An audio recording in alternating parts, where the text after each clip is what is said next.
Quiet on the set. Off the set, I mean.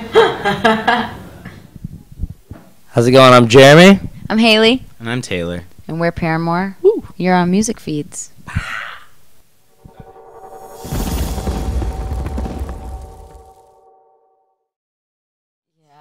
It was super stress city. The day was probably one of the lowest points of my life. But then like nightfall, and then the show happened, and then it was like our crew, first of all, is the greatest crew in the history of the music business. I swear, and they're really good friends of ours too. So it was kind of like we felt really taken care of. By the time the truck got there, which was like an hour before we went on. Like, they set up everything. Wow. Our lighting guy, had to use Blink's lighting rig, which, obviously is not ours, so he had to, reprogram everything last minute. It was a special night. Might have been one of my favorite shows ever. I guess you always have an option to be a diva and do that, and, I think sometimes there's probably consequences, but,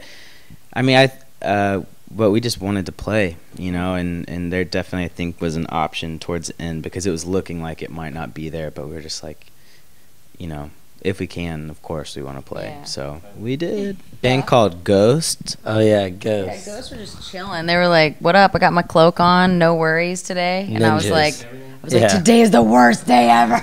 We were all just, hanging out outside our dressing room and just, laughing, and we look over, and it was just like, just dark angels. That's I've never heard of them before. They were just really weird looking. We got invited to Metallica's barbecue party they did before, and it was just really cool. I like to throw barbecues for us. I feel like if you build it, they will come. If you give people a place to come hang out, they will. And it was really cool to do that before the tour as well, so that everyone could go and hang out and see a lot of your old friends instead of seeing them on a show day where you're like, oh, good to see you, but I'll talk to you later. Yeah. You got a chance to hang out for a little bit and all that. But Metallica dudes have always been really cool with us and just surprisingly very normal people, and it's awesome. I was very involved in that only because I wasn't playing. I ended up being the out of bounds, the guy that got hit by the ball all the time. I was just standing there in a conversation with Josh Goggin from the Chariot. I got hit in the head 4 times with a ping pong ball flying up behind me. I was just I'll get it for you guys again. I didn't know it was a tournament going on. There's muscles. All kind of stuff. Muscles? Muscles. I don't even need to wear sleeves. I just show them. We tried a lot of new things on this album, and it feels like the kind of record that I would have wanted to buy when I was a kid, and that would have made me really excited about music, because it made all of us so excited. Every morning going in the studio to make this album was like a dream. It just felt like there were no bounds. There was no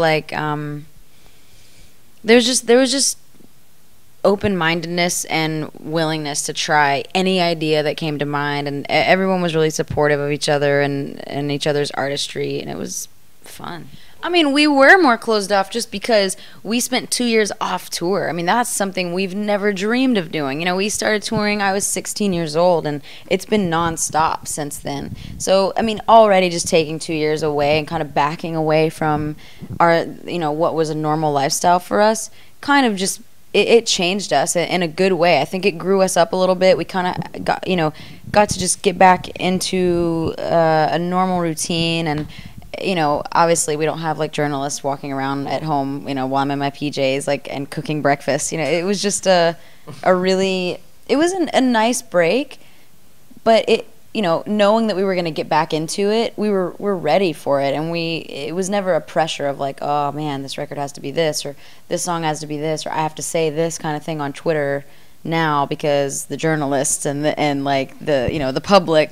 It wasn't like that, because we really were in a normal life routine. It was much needed after a long time on the road. Kangaroos are cool. We still want to do the bridge thing, which we haven't got to do yet, where you walk. Yeah, I really want to do that. But apparently it's $200 or something, which I'm not down with. Yeah, I'm not trying to spend $200. I already spent $200 getting tattooed, and I was like, Really? I did you didn't go go to? in Sydney. Oh. I went in Brisbane. Oh. To actually a guy Greg who used to take our band around when we first started touring every year. His wife Oriole, she tattoos in Brisbane, and she just stuck me good. Yeah. Oh, that was the first. It looks like That was the first real set. we just have a proper casualty now.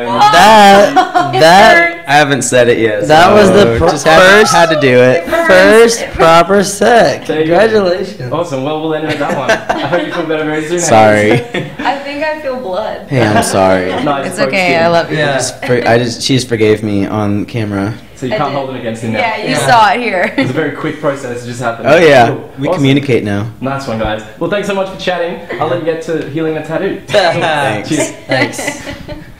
It's been feeling so good.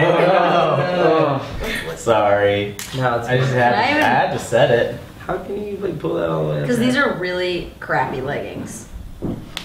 Oh, yeah. Yeah, well. Look at that. Look, it's bleeding. I'm just